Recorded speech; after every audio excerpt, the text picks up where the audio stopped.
And this one guy came up to him and he was like, hey, I'm so sorry. I know you're eating, but do you have 2 minutes? I just want to pitch you on my startup. And he pitched the guy. And this is an amazing and you're just company. sitting and I'm there sitting like, there, and I was like, hell yeah. Like, for one, I mean, I'm interested. Yeah. But I was like, the fact that you believe in yourself and what you're doing so much that you were like, if I don't seize this opportunity right now, I will never get this again. And he believed in himself and he was like, I have to do it. Are you ready to get down to earth? It's Raven Hernandez. Let's do it. Welcome to the show, first and foremost, Alicia. I'm so happy to have you here. I love how our friendship has just like very quickly taken off in a lot of different cities. Yeah. That's been really fun. No, I love the idea of What's Poppin' Cherries as your podcast name for sure.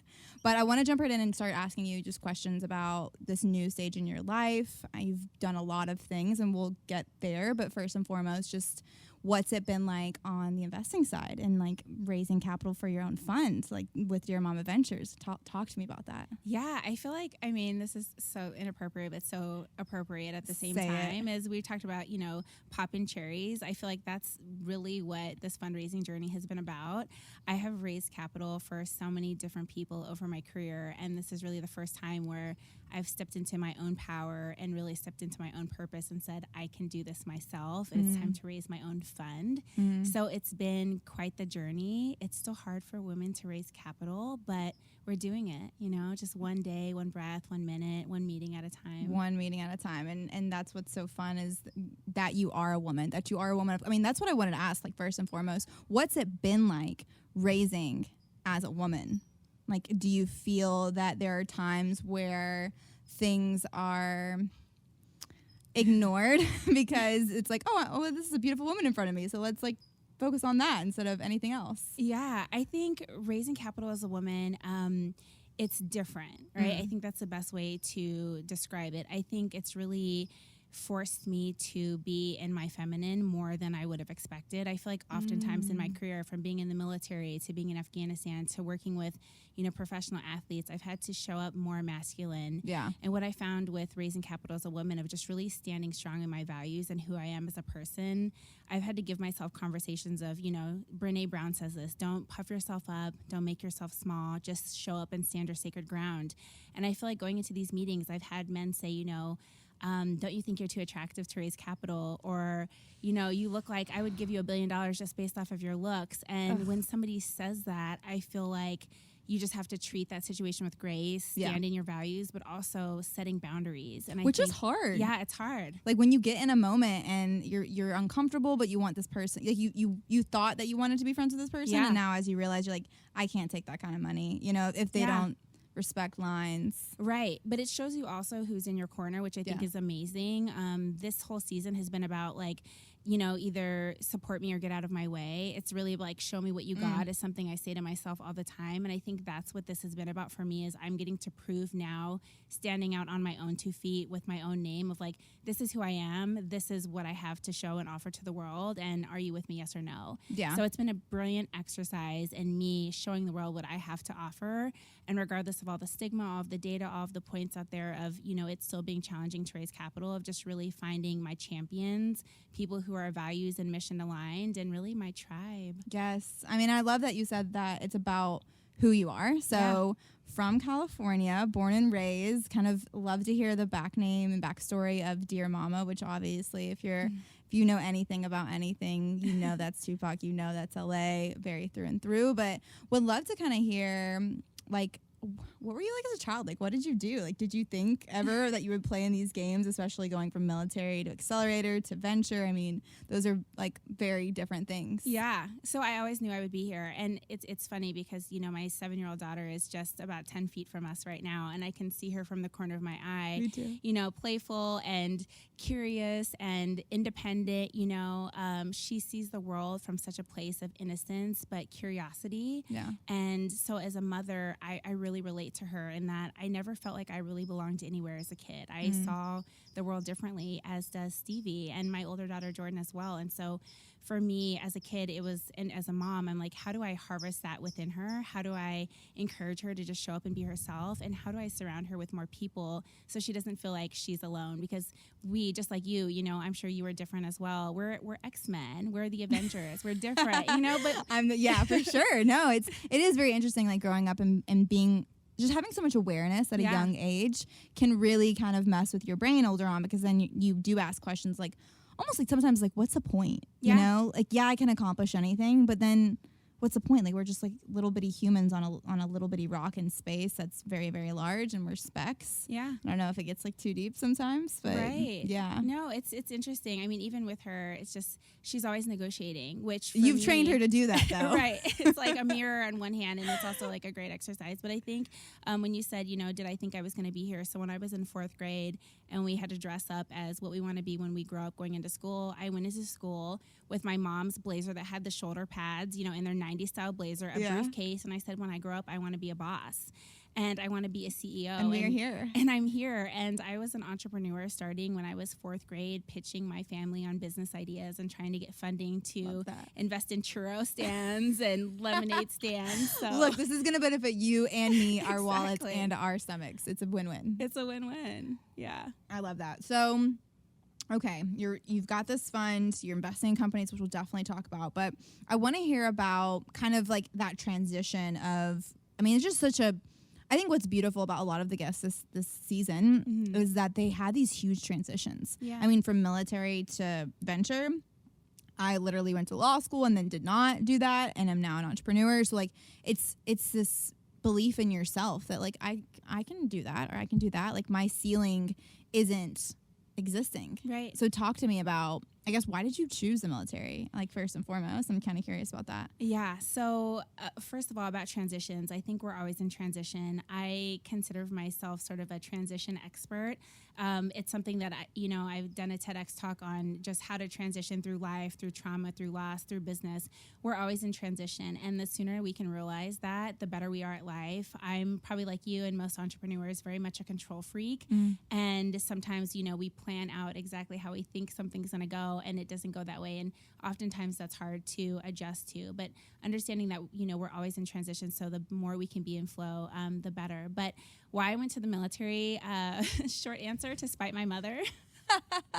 So don't we all do beautiful things like that? Yeah, I mean, most kids like dyed their hair, took a car joyriding. You did something that was actually good for you, kind of. Yeah. So my mom, I was always, like I said, I was different. Although I was an athlete and an academic decathlon and student body, I saw the world differently. I was constantly questioning everything. And so I remember one day my mom was just like, I'm going to send you to military school. And I think she didn't realize how strong I was, and I didn't at the time either. And I just said, you know what, I'm going to join the military. And I remember her saying, I've always been like bougie, big shocker, but I remember her saying, like, what are you going to do, jump out of an airplane with a Louis Vuitton parachute? And I said, well, if they'll issue me one, yeah. Let's do it. And let's go. And so I joined the Army, God. A lot of that had to do with the fact, so my grandfather was diagnosed with cancer. And at the time, I was working for Disney and for Disneyland. And I remember my boss had a picture of her dad, who was a Navy SEAL, on her desk, and she was the best leader. And she was just like, I get everything I know from my dad. Yeah. He was an amazing leader. He went on adventures. And so when I asked my grandpa, he ended up dying from cancer. I asked him, I said, what are your biggest regrets? And he said he wished that he would have gone on more adventures in life.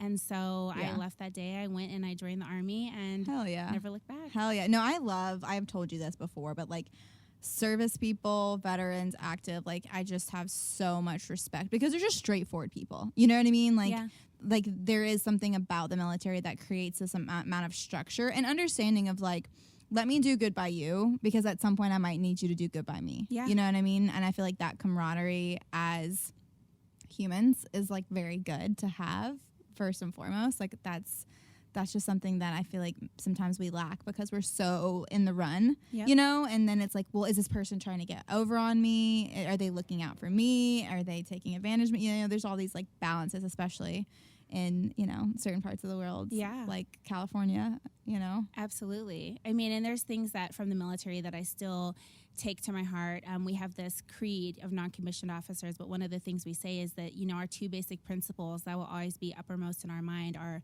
accomplishment of our mission and the welfare of our people. So understanding that we have a duty to not only the work that we're doing and the promises we make, but also to the people that we serve along with and the people that we're around. And I think those set of values and responsibility to others other than yourself is just so important. And that's not really taught outside of the military or professional sports. Yeah. But you can have fun in both. Did you have Absolutely. fun? I had a blast. I was the only woman on a 14-man team. Oh, really? Yeah. What was that like? It was oh different. my gosh. Yeah. So where were you? I was stationed for the most part in Washington State, but ended up going to Afghanistan for 11 months. Where at in Washington State? I was in Fort Lewis, so outside of Tacoma. Yeah. I went and visited my uncle. He was in the Coast Guard. Yeah. And he was in La Push, so like the tip-top kind of border patrol-y vibes. Okay. And like big waves, and they shot awesome. Twilight there. Yeah, I know Like, exactly so it was like where a that whole is. thing. It was Washington's gorgeous. It is amazing. But 14 other guys? Yeah, 14. Well, not other guys because I'm not one. You're not a guy, but 14 but guys. yeah,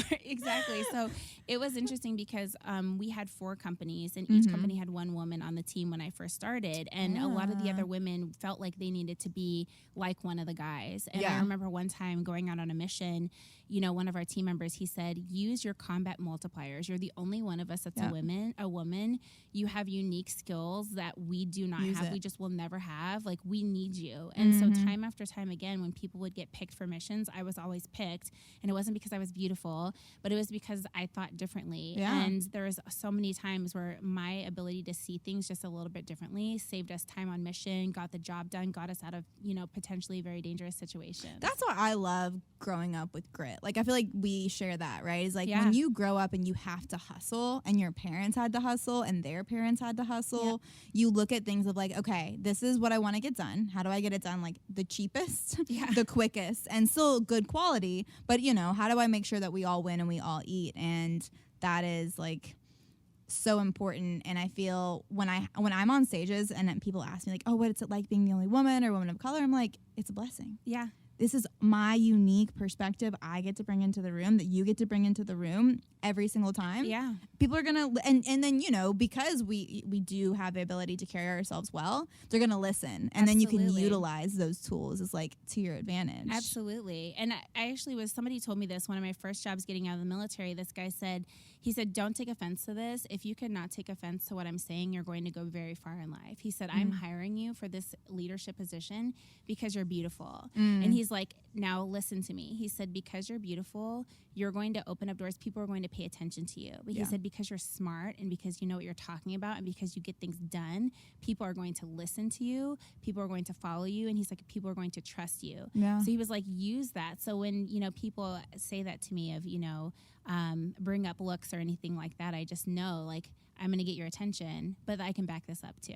I'm going to use it to my advantage. If it's not like necessarily maybe weak, it's not the right word, like distracted. If you're easily enough distracted to not talk about the thing at hand, which is like whatever business or, thing we're focused on, and you're so focused on the fact that like I have great eyebrows, and like we could talk about that for a second. And then we're going to talk about what I would talk about. Thank you. I try. And okay. You said something really important a second ago, and I just want to touch on it because, sorry to just ask this question, but you said, when people often ask, how does it feel to be the only woman in the room? And you said it's your unique perspective. I also feel like it's our unique responsibility, right? And so I was in a room, it was a billionaire round table, and I was the only woman at the table. And this man walked up to me and he said, you must be really proud of yourself being the only woman in this room. And I said, actually, it feels like failure. I said, because why am I the only one? And he was like, you're right, and it wasn't combative with him, but he was like, actually, why are you the only woman in this room? And so I think it's our unique responsibility as we're given these opportunities, because like you said, you carry yourself well, you're so smart, what you're doing is disrupting a whole lot of industries. People are going to want you to be in the room. And so how are we bringing up our fellow females to our left and to our right, other leaders, to be in those rooms with us? I've definitely started asking like, okay, well, how many other people of color are going to be there? If I'm the darkest one, we're not doing something right, because I'm not that dark. So you know what I mean? It's like, let's get down to the nitty gritty and ask those questions. And oftentimes I find, for the most part, when I do ask those questions, they make space, right? Because if you want me there, then you want me there for a variety of reasons. And you also want me there because you know that I know good people, Right. and I know different people than you do, which is, again, like an advantage that we bring to the table is like our resources, while they might be sometimes like limited, they're still mighty. You know, we're still Yeah. going to bring a punch as much as we can. I'm curious though. You were saying that, like backtracking, you were saying that in high school you were like a straight A student and like da da da da. Did you ever like get into trouble? Because you said your mom sent you to military school. So I definitely was straight A student, but I also had a lot of fun. Yeah. Got a little trouble. So I definitely was not a straight A student. I had straight A potential, and I was really good at talking Potential. myself out of trouble. Okay. There we go. What kind of trouble are you talking about? So I was a really good athlete, and so that got me out of a lot of trouble because in order to be able to perform or be on a sports team, you had to have good grades. Yeah. And I just did not feel like going to school. I honestly felt like there were so many other uses of my time. Like what? Like going to the beach, skateboarding. Fair, I mean, fair. I grew up in Southern California, and we could see the beach from our window. So you're just like looking out like, nah, I'm gonna go out there. This is boring. And then I also, sort of like trauma childhood. I grew up with a single mom that worked many jobs that wouldn't get home till like 3-4 in the morning. So I was taking care of my little brothers a lot of the time. Yeah. And so I also wasn't just getting to school on time in the morning because oftentimes I didn't have a ride. I was tired from, taking care of little brothers and things. I was worried about my mother. Your brain was already past whatever you were learning there. It was like, unless you're going to truly challenge me, which I feel like it's interesting, kids that come from these backgrounds of like, they have to help care. Yeah. They're almost bored by school because it's not it's like, I'm dealing with real life stuff. Like, unless you're going to teach me how to do my family's taxes or something. Which I was doing. I was balancing checklists. I mean, literally, like, what was school there to offer you? If it wasn't, I mean, what, like a safe place to go? Okay, that's fair. That's good. But if you're bored, then of course you're gonna ditch. Right. But I would pass tests. So I think it was very confusing to teachers because I was so polite and respectful. Yeah. And I was just like so good, but I just had no interest really. But I love to learn. So if I really liked the teacher and I felt like I was learning, I was there. But if not, I was like, I'll just take the test and pass. Yeah. So you were super polite in school. Were you super, like, do you feel like you had to, you could bring that same politeness to the military, or do you feel like you had to like edge up a little bit? I've been polite my whole life since I was a child. I've always been on. It's like I was born with a briefcase and just ready to be in a meeting. It's really sad in a lot of ways. I had to learn how to be sweet. Really? Yeah, I definitely like always came with like a sharp edge. Yeah. As a child, and like I remember someone telling me, being like, you do realize like you'll get more bees with honey, right? Yes. And I'm like, okay, that's fair. That's fair. Like, I don't have to be combative. I think I was just so mad about a lot of stuff. I was just so mad at things to the point where it was like, I'm going to call everybody out for their failures or like their mistakes or whatever. So I did have to learn. I had to learn how to be sweet. And even now, I think some of my friends would maybe say it's questionable if I am. I think you are very kind and sweet. I can see that. I think with me too, I've always been loving, the most loving, very nurturing. And I brought that into the military. I've always been diplomatic. Yeah. And so if you're on my team, you're on my team and I'm going to love you. Yes. Yeah. Yes. And my mom taught us too, we would always say you're only as strong as your weakest link growing up. And so I think we all just felt this sense of like camaraderie towards one another. But my mom also taught us just how important it was to care for others. So in the military, I was always that person, like would always stick up for somebody if I felt like they were getting bullied or didn't have everything they needed. I'm the first person to like call out something that I see as wrong, a wrongdoing that like can be fixed. But also found like bringing people together, being kind just goes such a long way. Even when people don't want you to be so kind. hard. Yeah, you really that's when it's the best. Is like when people don't want you to be, or like I love when someone's just mean to me for no reason and I'm in a place where I can be kind because I'm like, oh yeah, I'm about to like throw this kindness in your face. That's kind of also spiteful at the same time, probably. So a little bit. I don't know if it like counteracts each other. How many brothers and sisters did you have? I have 2 younger brothers. I'm the oldest and only girl. Nice. Yeah. I'm only child, so yeah. It's a little tough out there, but I had 5 brothers, uncles and aunts that like lived with me from time to time at some point in my life, like spent time with them, you know what I mean? Right. From my mom, it was her brothers and sisters, but they're all a lot younger than me. And you said something earlier, you asked me about Dear Mama and the origin. And just as I was talking about this now, I didn't even really put 2 and 2 together. But the reason I named the fund Dear Mama is really it was a love letter that I wrote to my mom. And so I lost my mother very tragically to domestic violence. She was in an abusive relationship, and when she tried to leave, the man shot and killed her. And when this happened, you know, I'm a single mom. My youngest child was about 1 year old, and I left my entire life behind to come back home to LA. And I was in shock. I couldn't believe it. But when I got here, you know, I told my little brothers, I said, this is going to change us for the rest of our lives. We will never be the same. But we get to choose whether this impacts us for better or for worse. Yeah. And so we made a pact that day that we were going to choose to change the world a little to a lot each day. And so fast forward through, you know, whether it was starting a company, a startup, starting accelerators, all the things last year, I found myself just being really discouraged with the state of the world. And I went to write a letter to my mom. I went to her grave for the first time since losing her about 6 years ago.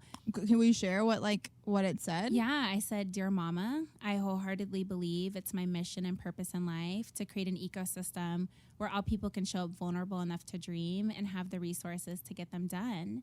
And a lot of that just came from feeling like we didn't have a safe space. You know, we talked about that. We didn't have a place that we could come to as women, as people of color, as creators, as creatives to really dream, because dreaming is a luxury. Most of us don't wake up. You and I didn't wake up every day with the luxury of dreaming. We were surviving. We were taking care of siblings. We were taking care of ourselves. We were taking care of our parents, you know. Tupac says we're not meant to survive. It's a setup. And for a lot of people, we feel that Even way. though, keep your head up. Yes, Yeah, exactly. absolutely. And so when I wrote that letter, I saw my handwriting say Dear Mama, and I went back to my car and I put on Tupac's Dear Mama, and I was listening to the words. And you know, when we hear about we have money for wars but can't feed the poor, facts, you know, and even most currently with our state of affairs, how, you know, since a man can't make one, we have no right to tell a woman when and where to create one, about our women's rights. Tupac was singing about this stuff so long ago. And when I thought about everything that my mom meant to me, you know, her working through so many jobs, putting herself in situations that I couldn't even imagine just to support us kids. Like, I understand now what she went through as a mother, and I couldn't do some of those things. But she just did it, you know, effortlessly from our eyes. Yeah. And so Dear Mama is really a tribute and a love letter that I wrote to my mother, and really a promise and a call to action that I hope that everybody will take some time to write their letter to their mother, to somebody they care about. But what are we doing this for? Like, what are we on this earth for? Yeah. How is Dear Mama different? You said it was creating a safe space for us. And you know my background with raising right now, and like having you in on the inside has been so instrumental. There'll be times where you'll say like, we've gone from conversations at Soho House and you've been like, oh yeah, these are the type of questions they'll ask women, but not men, or these are the type of questions I like POC people get versus not. And I'm just like,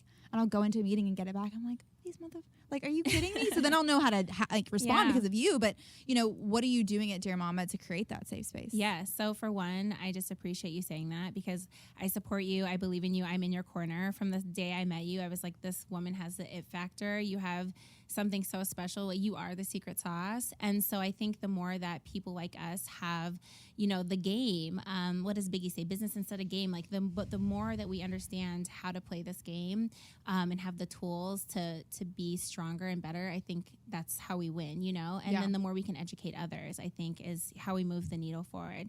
But Dear Mama, so we have a $1 billion initiative to close the ecosystem access gap that exists for women, people of color, military veterans.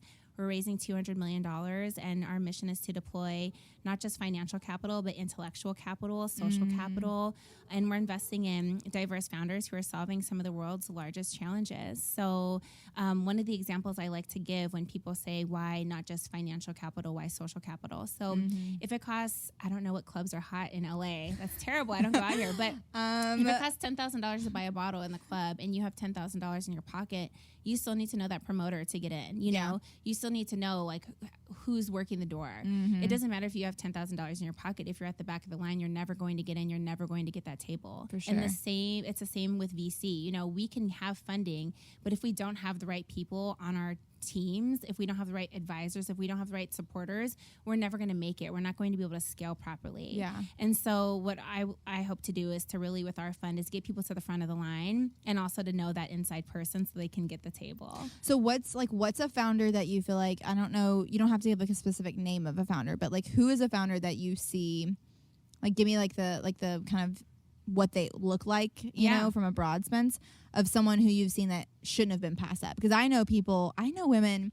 One of my investors would tell me about this woman, a Black woman in the South, who sold her company, and now it's worth like ridiculous amounts more. And he was like, that would have never happened to someone else, you know? And it's like, she's happy with what she got because where she started was nowhere near that, you know? So it's like, what are the founders out there that you see that just need an opportunity? Yeah. Like, what do they look like? I think the biggest thing we can do right now, and this is a lot of reason why I got into venture, is post George Floyd, we saw hundreds of millions into the billions of dollars being donated, invested, or pledged, really, to be invested into Black and brown founders, to be invested into women and women of color. But the numbers show, you know, what is it? Out of the $130 billion that was invested, less than 2% of that went to women, less than 1% of that went to women of color.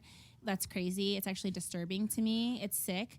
And so a lot of the people that I was talking to were saying that they didn't have the pipeline. They're like, there are no women of color. There are no Black founders. Right? Literally go on Google. Yeah, but they don't have access to those ecosystems. And that's where I really feel like it's true. It's really feel like my responsibility. And same to the, you know, to the comments we talked about earlier where people are like, oh, well, you know, you're the only woman in the room, or you're like, are there going to be other people of color there? We can't really blame people. We can, but we can't really blame people for their network, their group of friends who they're inviting to events to only be one way, right? But we have the opportunity now to say, this is my network that I'm bringing to the table. Let me help.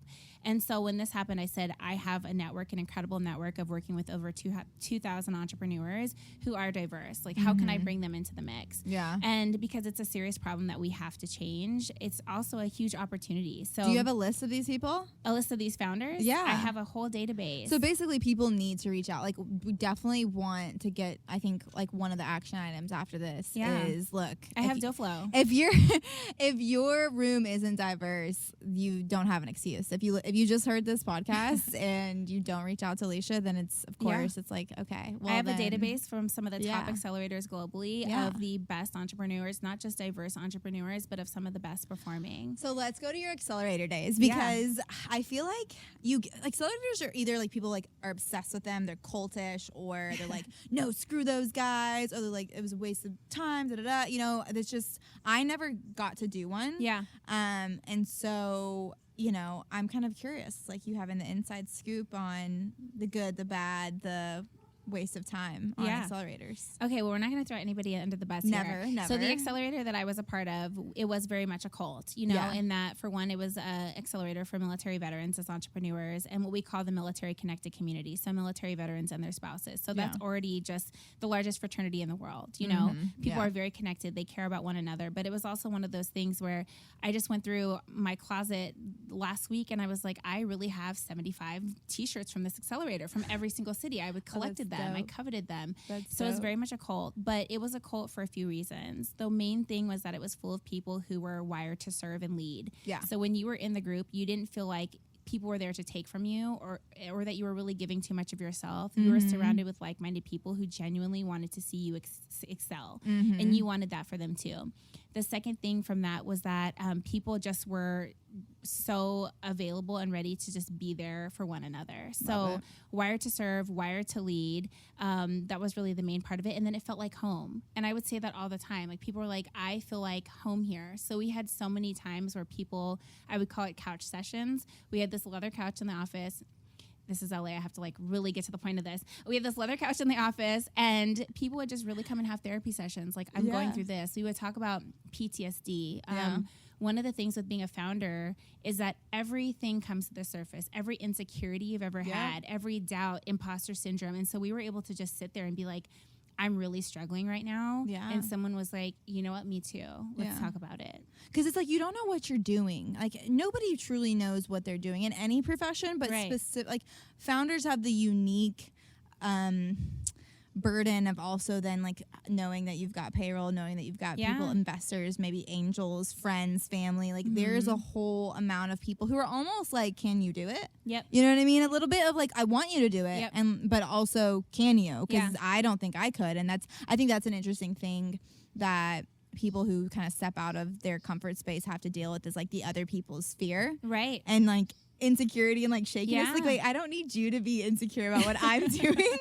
I'm already here like living in it. Like, you just support me and, answer my calls Exactly. when I call kind of situation. And the thing too is with dealing with veterans, and also why I like to work with professional athletes. So before I lost my mother and I was in Baltimore after Afghanistan, I was working with professional athletes, and I thought I was going to be a agent. I actually was like really determined to be an agent. I've always felt the need to pave the way for women to be fierce and represent women where women aren't represented. And so that was like sports was like all over it. So I started working with the Ravens, and what I realized was that there was so many similarities between professional athletes and military veterans. And I thought if I could help professional athletes transition, I could help military veterans transition. So quick plug on both athletes and veterans.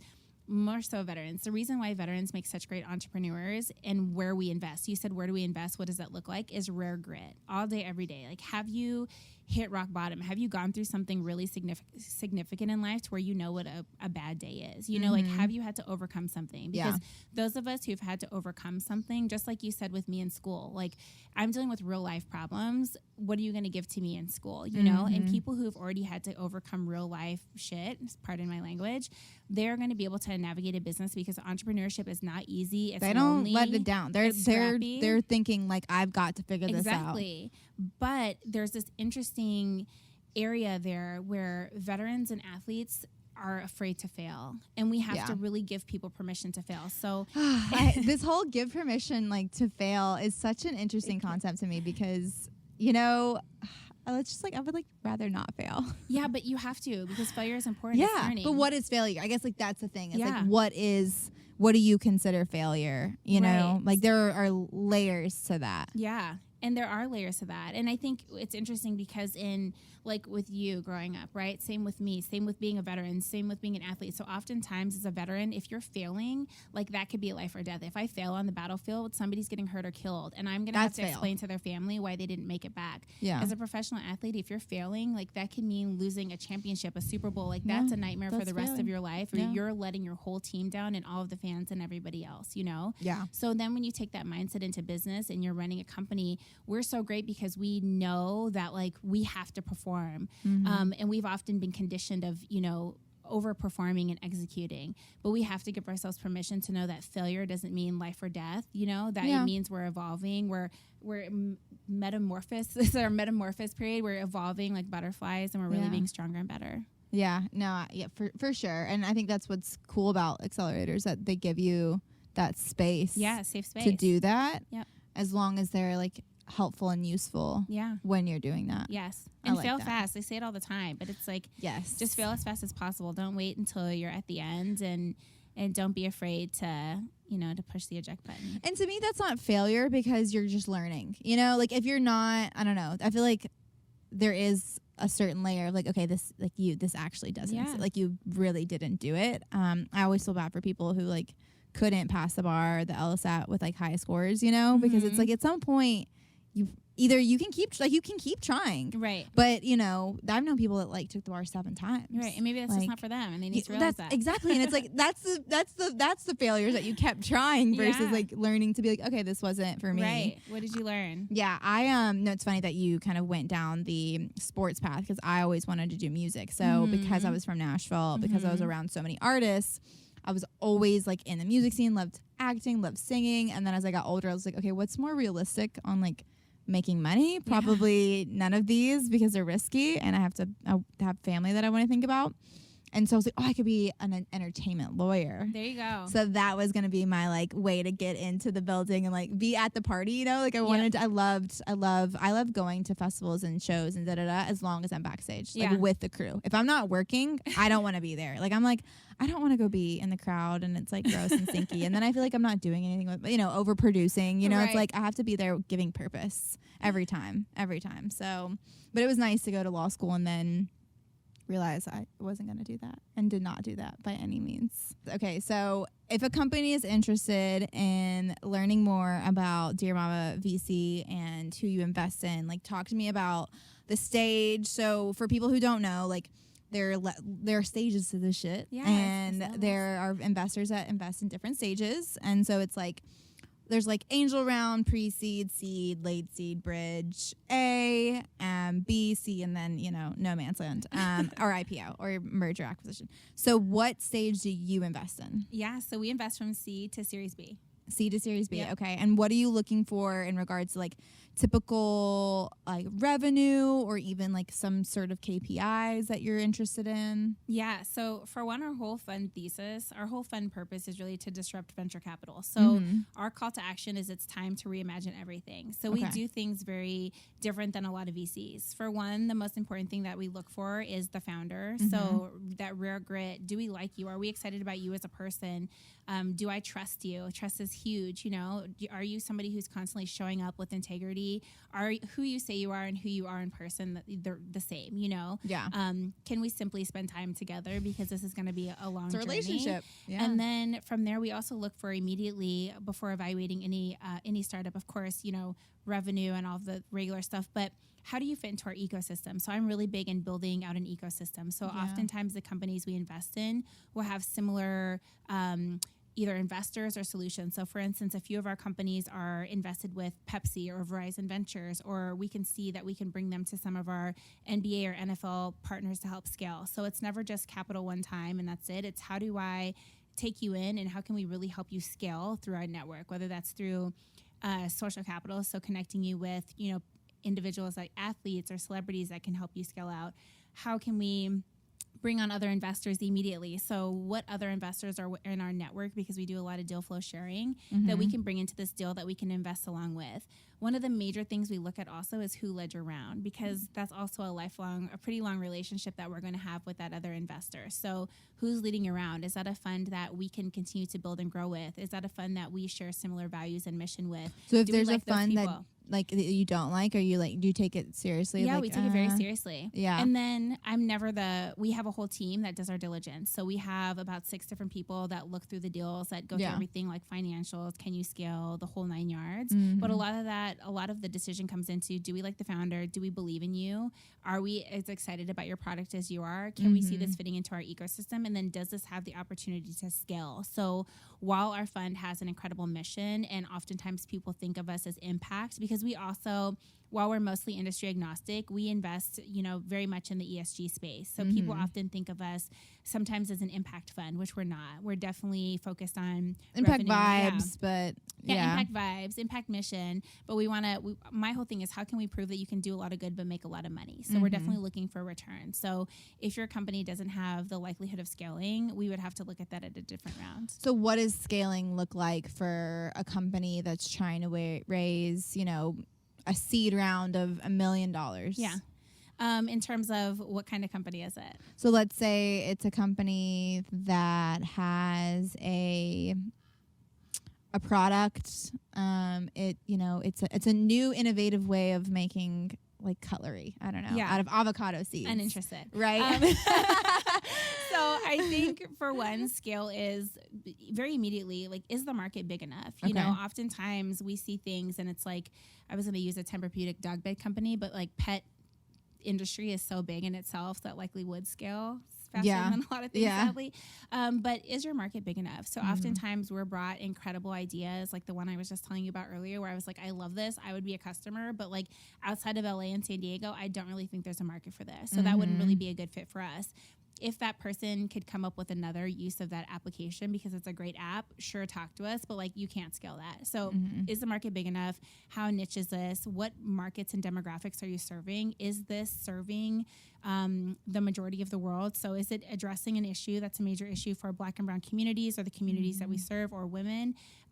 What does your revenue look like? So we, just like everyone else, do want to see that hockey stick style revenue. So how fast can you get to that hockey stick? Is it going to take you, 12 to 24 months? Are we looking more at like 3 to 5 years? And that's probably too long.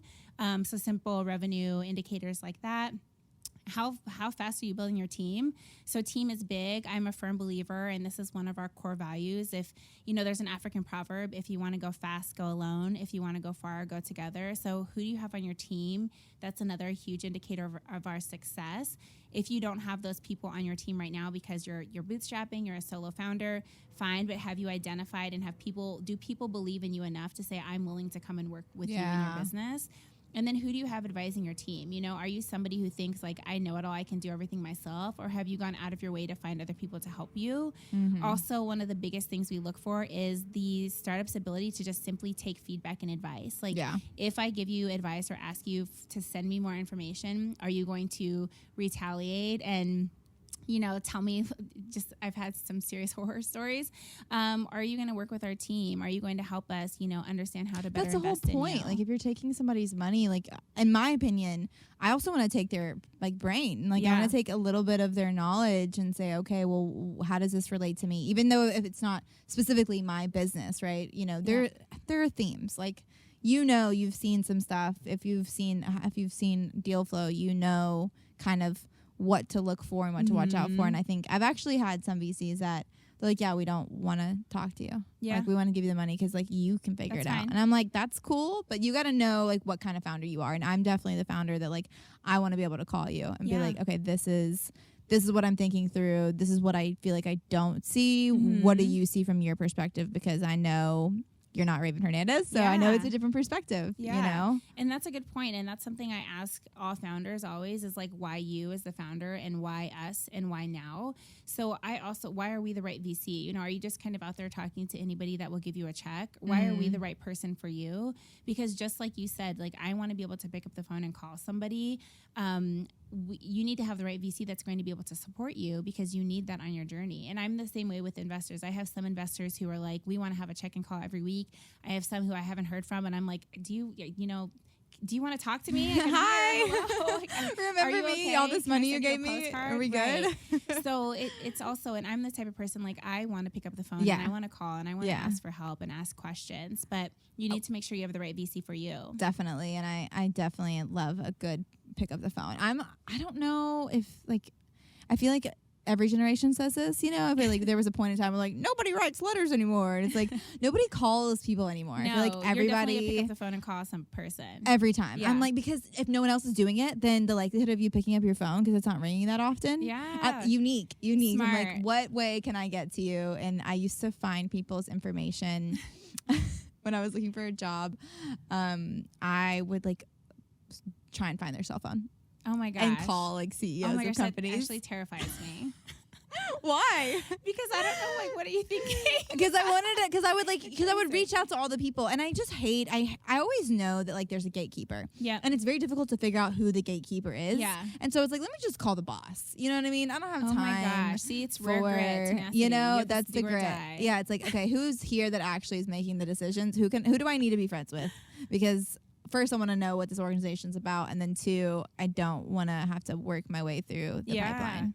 I'm on the run. And people appreciate that. I do. Some people. Yeah. Some people appreciate it. I don't know. Sure. I'm just very curious about this because for one, like that just takes like really big balls. It's like you're very courageous, you know, to pick up the phone and call a CEO. I feel like people would never do that.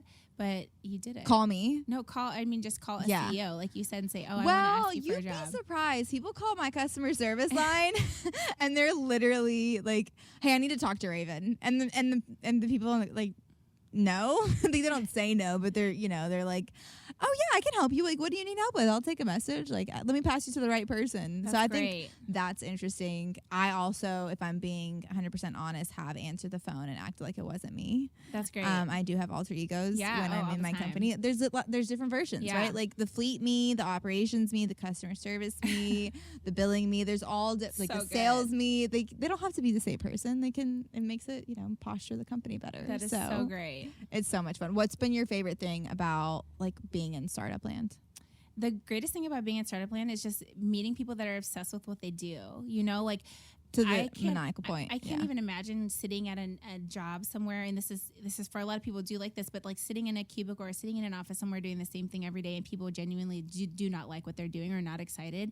I couldn't do that. And the greatest part about what I'm doing is I'm getting calls. You know, people are calling me saying, let me tell you about this really amazing thing. And 2 days ago, what day is it? This week I was in Miami and I was sitting at a cafe and this like major influencer was sitting next to me. I had no idea who he was, but people kept coming up to him like, oh my God, can I take a picture? And this one guy came up to him and he was like, hey, I'm so sorry. I know you're eating, but do you have 2 minutes? I just want to pitch you on my startup.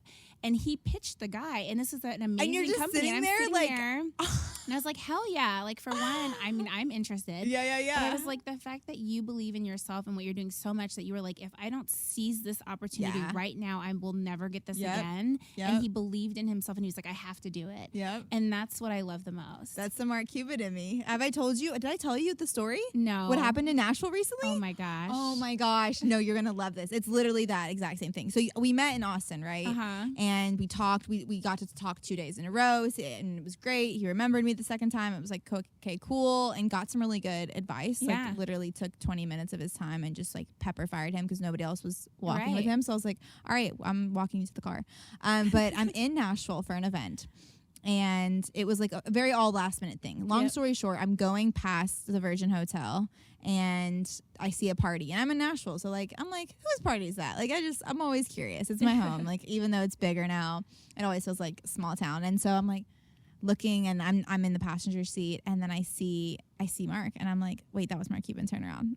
And Joe Miner, my head of partnerships, was dropping me off. And he's like, wait, what? I'm like, no, literally bust the block. So like, bust the block. He busts the block. I'm like, yep, it's him. I'm going in. And he like sits there and I jump the little like fence-ish thing and like walk up right to him. And he was with his daughter. And I'm like, oh, Wait, hey. did you see jump the fence? It was like a short fence. It was like this high. Okay. Like was it a private party? I don't know. I didn't check for signs. Okay. I just like went in. It was like in the outer area. Don't pick on the details. But I walked up and just said, hey, and then like talked to his daughter. We talked about Earth again. And he was like, yeah, I was just about to order a car. And I was like, oh, I'll have one here. Like, when do you want to leave? He's like, right now. I was like, great. Okay, we'll have it done. Where are you He going? also told me you made your head of product to drive him. Damn right we did. Are you kidding me? You had a partnership. So he dropped me off because he was already about to drop me off literally down the street. So I was like, yo, make this snappy. And then he was just sitting there chilling, waiting. And we got a cute little video. But that's what's, oh my gosh, that's startup land, right? Yep. It's literally being like, hey, you know, the person I respect, that's obviously first and foremost, like if he was rude or like didn't give me the time of day, then I'll be like, oh yeah, whatever, that guy. And just like keep going, you know? It's like he was mean to me the last time. But no, he respects the hustle. He appreciates the hustle. He plays the game. And it's like, all right, well, let's do it. You never know. I mean, we won a $25,000 grant on Twitter. We have never used Twitter. Used Twitter. And Peter, my co-founder, literally tweeted Marcus Lemonis like, oh yeah, this is a female founded company. You should check out. He was doing a thing. And within like the same day, I'm like, what is, and then I was like, what is Twitter? Make me a Twitter. I still don't tweet, but whatever. Cool. Well, this has been super enlightening. Now we have to go find Mark Cuban. You know that, right? In Manhattan Beach, my pseudo hometown. Let's go grab him. Hangs out down there at the bar. He's the homie. I'm hoping to see him at Spark Day. Oh my gosh! In Boston, yeah, you should be there. Yeah, I'm gonna hope. I have a whole plan that we're gonna talk about offline. Okay. In my real life, beyond this life. No, but I was just say this has been super cool to get to have better insight. You know, just from like how one gets to VC world, which is AKA your own unique path, right? Like you get there however you want to get there, and like if you learn about it when you're 15 or 40, you can do it. It doesn't matter. But then, you know, doing it in your own way, which is like really important, which I love that you've done. Well, thank you so much for coming. I know how busy you are. Literally, sometimes we'll be calling each other and we'll have 4 minutes to talk. Yeah. And I'm like, oh, yeah, I have to go. I really have to go. But I want to end it because I think it's very insightful to get a taste of like who you actually are. Yeah. So very, very quickly, food, fashion, music, and movie, all your favorite things. Food, fashion, music, and movie. Okay. Favorite people, favorite things. Okay, so food, spaghetti bolognese, always get a scrambled egg on top. Fashion, Tom Ford, just like keep it classic, or Chanel. Okay. Who's it? Singer? Music, Fleetwood Mac. I named my oldest daughter Fleetwood after Stevie Mac. Nicks. Yeah, yes. Stevie, if you see this. Stevie Nicks, Fleetwood Mac, favorite. And then favorite movie is The Princess Bride. The Princess Bride? Yeah. I love that. It's like a little sad, but it ends like with a happy note, which is nice. Yeah, it's a good movie. It's a good metaphor for life. Exactly. Movie. Well, cheers to The Princess Bride, and thank you for coming today. Thank you for having me. This has been so fun. So fun indeed. Yay. Cheers.